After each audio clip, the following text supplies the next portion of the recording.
Well, welcome back to France 24 Newsroom. Now it's time for our international press review, and Catherine Norris-Trent has been trawling through all the papers, bringing us the best stories. What have you got? Well, kicking off with the continuing furore surrounding the Beijing Olympic Games. Many people want the Chinese government to put pressure on Sudan over Darfur. It's a big trading partner. The UK newspaper, The Independent, has created one of its striking front pages.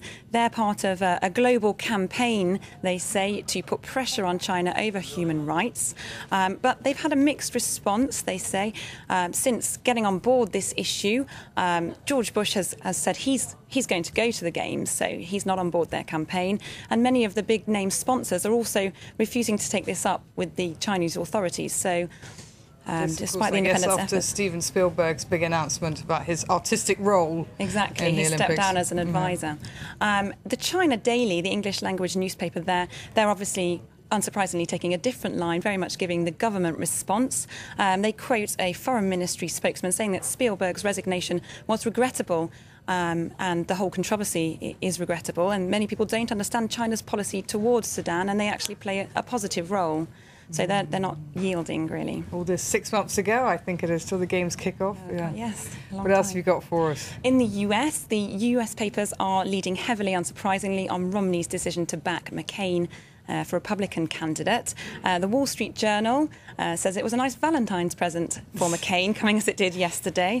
And the New York Times also lingering on what it calls a friendly end to a bitter race. It was all smiles yesterday, of course, but it hasn't always been the case. Romney has heavily criticised McCain over his stance on immigration, saying it wasn't conservative enough, and saying he really isn't capable of managing the economy. But now he's given his backing, so he's changed his tune there. So who needs a box of chocolates when you can have a box of delegates instead? I'm sure he'll value it. The Washington Post, their editorial's taken a slightly different line, interestingly. They're less surprised that Romney has backed McCain.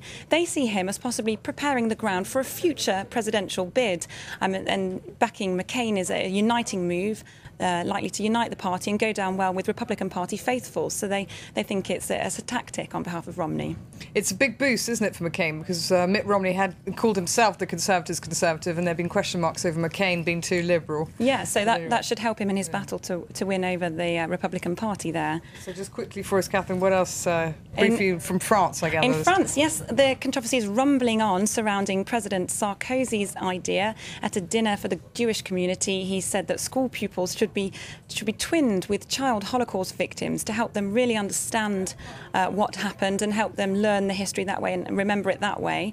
It's very controversial. The French paper Aujourd'hui Le Parisien is dedicating its first 3 pages to this story. On the front page, they say that remembrance has now entered school life. And on their second page, they present arguments for and against the plan with the leading Jewish figure, Serge Klarsfeld, who was a Nazi hunter. Understandably, he's for the idea. He thinks it's a good plan. But they've got a historian putting the case against, saying that it's too emotionally involved and perhaps not the best way to learn a historical lesson.